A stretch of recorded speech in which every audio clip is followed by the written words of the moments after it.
Yeah, hi all, hi everyone. It's good morning, good evening, or good afternoon relative to the timings of the people from different areas.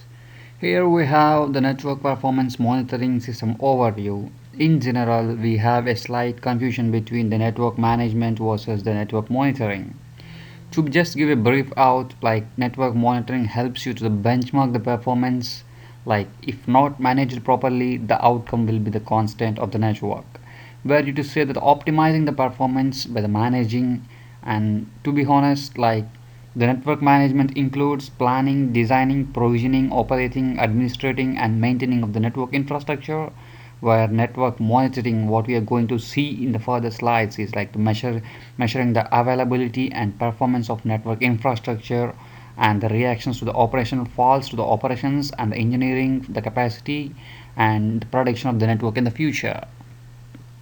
And here we see generally why we require the performance monitoring in terms of network performance monitoring, and what we generally take care as part of the network monitoring activities, what all to be monitored or what all to be taken care in order to get a good result oriented network performance, and why the architecture of the network performance monitoring is layered. Why can't it be into a single architecture?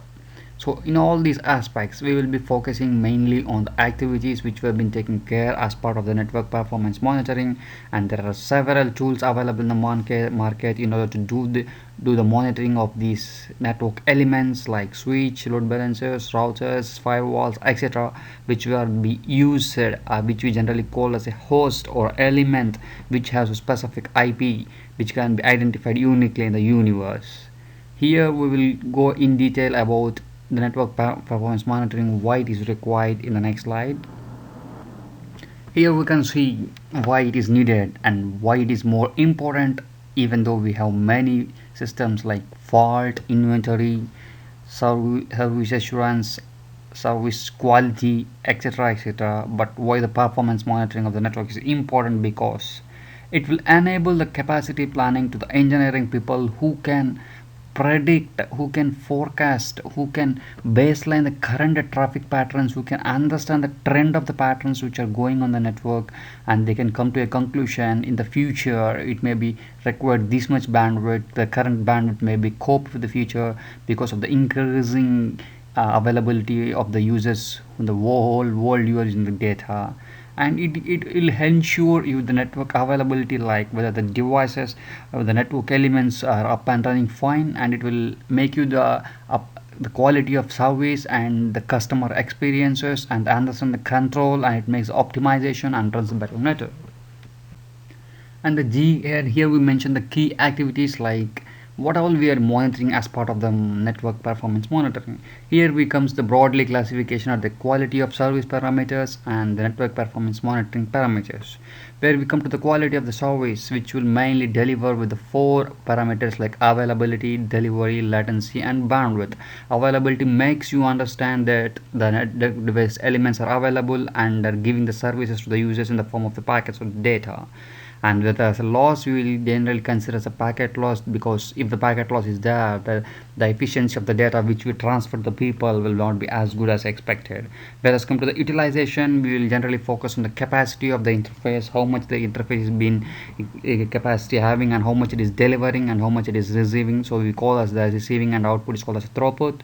And the exception reporting is one of the important feature, because if something goes wrong on the network, it should be reported to some people so that they can take action and make the thing into very good system.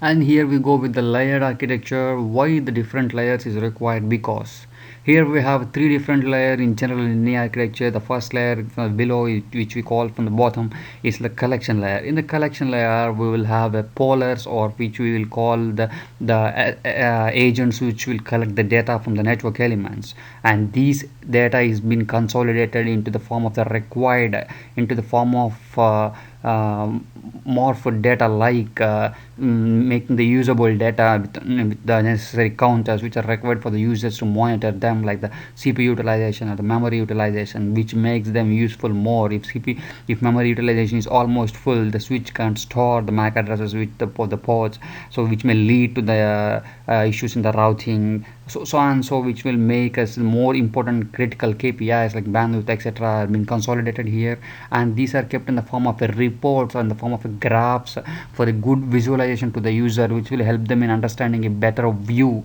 So, and these can be scheduled to their emails so that they can check them in the offline. So all this way it will help us in understanding a brief view on what exactly we need to do on network performance monitoring. Thank you everyone. In the next few years we will have a clear view on each and every calculation of the collection layer and the consolidation layer and presentation layer, what exactly we are doing in the each layer. So thank you everyone, thanks for watching this.